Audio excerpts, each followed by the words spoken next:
Good morning, this is Toby Channen reporting live from Salem, Massachusetts. Well, I gotta tell you, we have survived the storm. Yesterday, when they said it was going to be bad, it really wasn't. So why don't we walk over here and let's see the actual depth.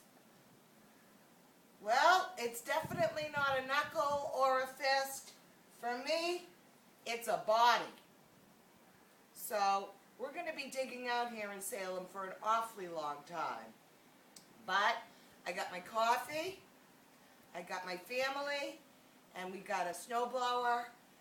I can't even tell you how big. If you want to just pan around to see.